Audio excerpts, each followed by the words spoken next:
Good evening. आज हम optics में अवतल दर्पण के लिए सूत्र का निगमन पढ़ेंगे। हम जो आज पढ़ने वाले हैं वो अवतल दर्पण के लिए सूत्र का निगमन। अवतल दर्पण के लिए सूत्र होता है 1/f = 1/v + 1/u। उसी का निगमन आज हम पढ़ने वाले हैं।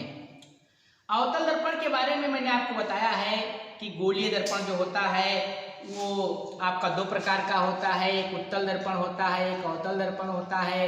उत्तल दर्पण को कॉन्वेक्स मिरर कहते हैं, अवतल को कॉन्केव मिरर कहते हैं और अवतल दर्पण आपका अभिसारी दर्पण होता है। तो देखिए ये आपका M1 M2 एक अवतल दर्पण है। देखिए इसके बाहरी पृष्ठ पर जो है पॉलिश कर दी गई है उभरे हुए पृष्ठ पर, और धंसा हुआ पृष्ठ जो है परावर्तक तल का कार्य करता है। M1 M2 एक अवतल दर्पण है जिसका ध्रुव P है, वक्रता केंद्र C है और इसका फोकस जो है वो F है। ध्यान दीजिए M1 M2 एक अवतल दर्पण है जिसका ध्रुव P, वक्रता केंद्र C तथा फोकस F है। इसकी मुख्य अक्ष पर वक्रता केंद्र C से बाईं ओर, इसकी मुख्य अक्ष पर वक्रता केंद्र C से बाईं ओर एक वस्तु OO' स्थित है। OO' जो वस्तु है इससे देखिए एक आपतित किरण जा रही है जो कि पृष्ठ के बिंदु A पर गिरती है, वो परावर्तन के पश्चात फोकस से होकर परावर्तित हो जाती है। दूसरी किरण वक्रता केंद्र C से होकर जाती है जो बिना परिवर्तित हुए जो क्या होती है अपने ही मार्ग पर क्या होती है परावर्तित हो जाती है। जो किरण वक्रता केंद्र C से होकर आएगी वो अपने ही मार्ग पर क्या हो जाएगी वापस चली जाएगी। ध्यान दीजिए जो वक्रता केंद्र C से होकर जाती है वो अपने ही मार्ग पर वापस चली जाती है। चित्र बनने के जो सिद्धांत हैं ध्यान रखिएगा, जो किरण मुख्य अक्ष के समांतर आपतित होगी वो परावर्तन के पश्चात फोकस से होकर जाएगी, जो फोकस से होकर आती है वो परावर्तित होकर समांतर चली जाती है, और जो वक्रता केंद्र C से होकर आती है वो अपने पाथ पर ही लौट जाती है। तो यहाँ पर हमने दो कंडीशन लिया, एक किरण मुख्य अक्ष के समांतर आपतित हो रही है जो परावर्तन के पश्चात फोकस से जा रही है, दूसरी आपकी वक्रता केंद्र C से होकर आपतित हो रही है जो परावर्तन के पश्चात अपने ही पाथ पर वापस चली जाती है।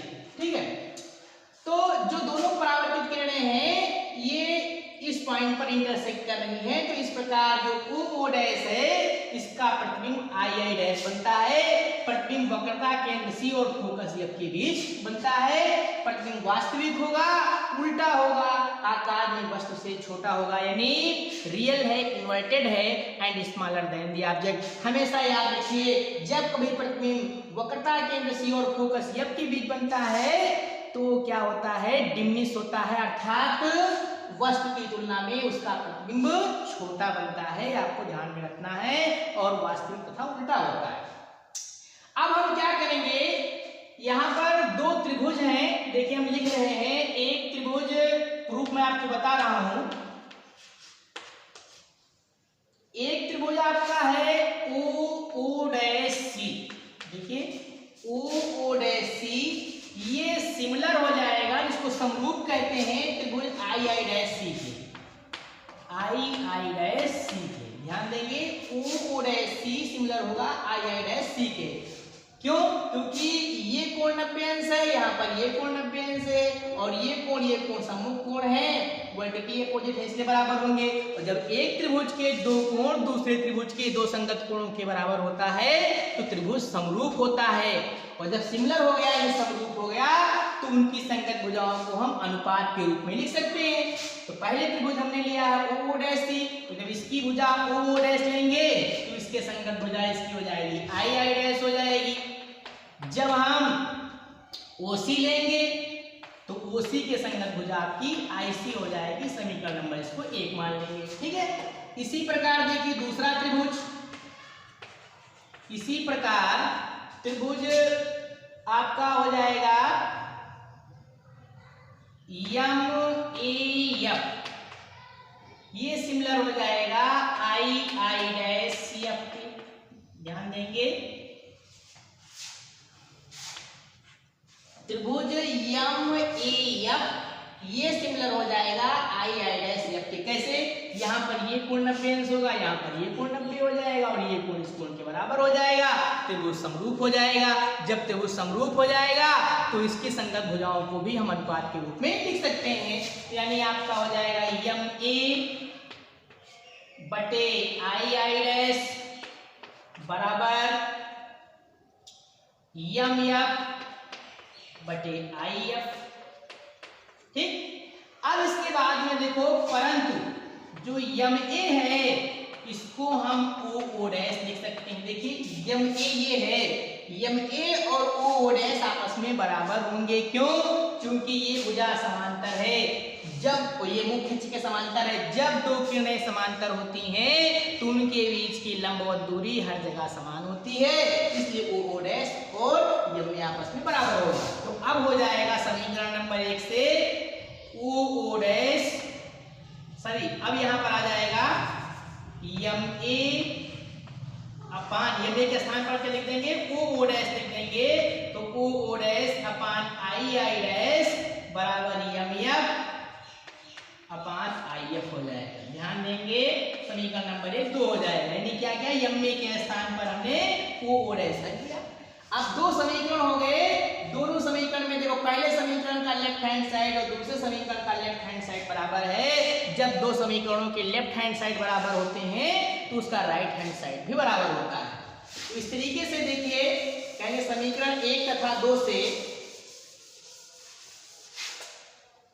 समीकरण 1 और 2 से दोनों समीकरणों को देखो राइट बराबर हो जाएंगे, मीन्स ओसी अपान आई सी, ये इक्वल टू हो जाएगा यम एफ अपान आई एफ। ये समीकरण नंबर 3 हो जाएगा।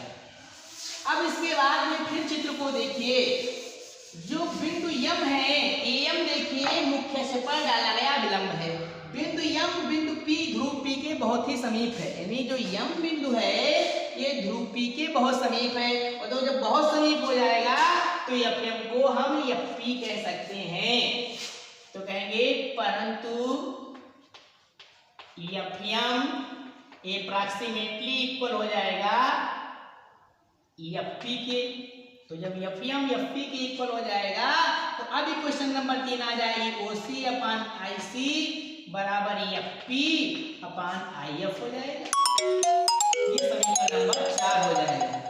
अब जानते हैं समग्र दूरियां दर्पण के ध्रुव से मापी जाती हैं, तो सबको हम पी के टर्म में लिखना चाहते हैं। तो ओसी देखो, ओसी को हम पी के टर्म में लिखें तो ओपी माइनस पीसी, यानी ओपी में से पीसी घटा देंगे तो हमारा ओसी आ जाएगा। तो ओसी को हम कह सकते हैं ओपी माइनस पीसी।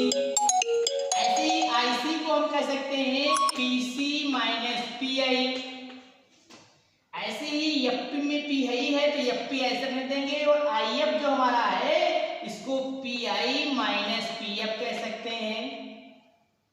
ठीक है, समीकरण नंबर 4 हो गया। अब इसमें वैल्यू रखना है ओपी। देखो ओपी जो है दर्पण के ध्रुव से वस्तु की दूरी है। दर्पण के ध्रुव से वस्तु की दूरी को स्मॉल यू से लिखते हैं, और ये हमेशा नेगेटिव होती है, तो ओपी के स्थान पर माइनस यू लिख देंगे। माइनस पीसी आपका जो होगा आर हो जाएगा, लेफ्ट में है तो माइनस आर होगा, माइनस यहाँ लगा है तो प्लस आर हो गया। ऐसे पीसी यहाँ नीचे है माइनस आर, पी आई दर्पण के ध्रुव से प्रतिबिंब की दूरी, प्रतिबिंब बाईं ओर बढ़ रहा है तो माइनस में होगा, माइनस माइनस प्लस भी हो जाएगा। पी एफ दर्पण के ध्रुव से फोकस की दूरी एफ हो जाएगा, लेफ्ट में है माइनस एफ।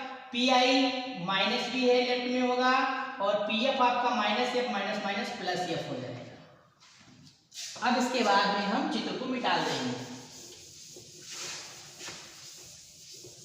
अब इसी को सॉल्व कर लेंगे मैथ की तरीके से, इक्वेशन मिल जाएगी। तो मल्टीप्लाई करेंगे तो हो जाएगा माइनस यू प्लस एफ, इसका मल्टीप्लाई हो जाएगा माइनस बी प्लस एफ के साथ, और राइट में एफ, इसका मल्टीप्लाई हो जाएगा माइनस आर प्लस बी के साथ होगा। तो मल्टीप्लाई करेंगे, माइनस यू का बी से यू बी हो जाएगा, माइनस यू एफ हो जाएगा, माइनस बी एफ हो जाएगा, प्लस एफ बी एफ हो जाएगा, और एफ का मल्टीपल जो आपका होगा यानी u प्लस आर का मल्टीपल b माइनस एफ से होगा, ये आपका r होना चाहिए। तो u v हो जाएगा माइनस यू यूएफ हो जाएगा माइनस बी आर हो जाएगा और प्लस एफ इंटू आर हो जाएगा। राइट में माइनस एफ इंटू आर हो जाएगा और प्लस एफ इंटू बी हो जाएगा। ठीक है, यानी minus minus plus U B minus U F minus B R और plus R F minus R F और प्लस एफ इंटू बी हो जाएगा। ध्यान देंगे आर एफ इधर से जाएगा प्लस में और इधर का आर एफ माइनस में हो जाएगा, क्योंकि ये माइनस आर है और ये माइनस माइनस प्लस भी हो जाएगा। ये आपका जो होगा माइनस भी और माइनस माइनस प्लस हो जाएगा। तो इस तरीके से आपका जो हो वो माइनस आर का माइनस एफ से मल्टीप्लाई, ध्यान दीजिएगा यहाँ माइनस है तो minus minus plus F R इधर भी हो जाएगा और माइनस प्लस का माइनस एफ भी हो जाएगा।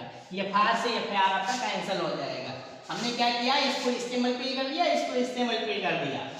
अब देखो U B minus U F और माइनस बी आर के स्थान पर 2f लिख सकते हैं, क्योंकि वक्रता त्रिज्या फोकस की दोगुनी होती है और माइनस एफ भी हो जाएगा। और सॉल्व करेंगे U B minus U F, इधर जाएगा 2bf होगा, उधर जाएगा तो 2bf माइनस में प्लस हो गया और माइनस एफ भी हो गया, तो आपका आ जाएगा U B minus U F equal to B F हो जाएगा। 2bf में से एक भी कट जाएगा। तो आप क्या करेंगे, समीकरण को यू वी एफ से भाग देने पर, जब भाग दे देंगे तो ध्यान देंगे U V upon U V F हो जाएगा minus U F upon U V F हो जाएगा और plus B F upon U V F हो जाएगा। हमने इक्वेशन को यू वी एफ से डिवाइड कर दिया है। अब डिवाइड करने के बाद में जो टर्म कैंसिल हो जाएगा उसे कैंसिल कर देंगे, बाकी जो बचेगा उसे नोट कर लेंगे। यू वी से यू वी कट जाएगा तो 1/f बच जाएगा, यू एफ कट जाएगा तो माइनस 1/v बच जाएगा, तो 1/f माइनस 1/v, ऐसे वहां से केवल u बच जाएगा तो 1/u हो जाएगा। और सॉल्व करेंगे तो 1/f इक्वल टू आपका हो जाएगा 1/u, तो माइनस जाएगा तो प्लस 1/v हो जाएगा। या इसको ऐसे भी कह सकते हैं 1/f equal to 1/v plus 1/u। यही क्या है, अवतल दर्पण के लिए सूत्र है, जहां u जो है दर्पण के दूर से वस्तु की दूरी, v दर्पण के दूर से प्रतिबिंब की दूरी और f अवतल दर्पण की फोकस दूरी हो जाएगा। धन्यवाद।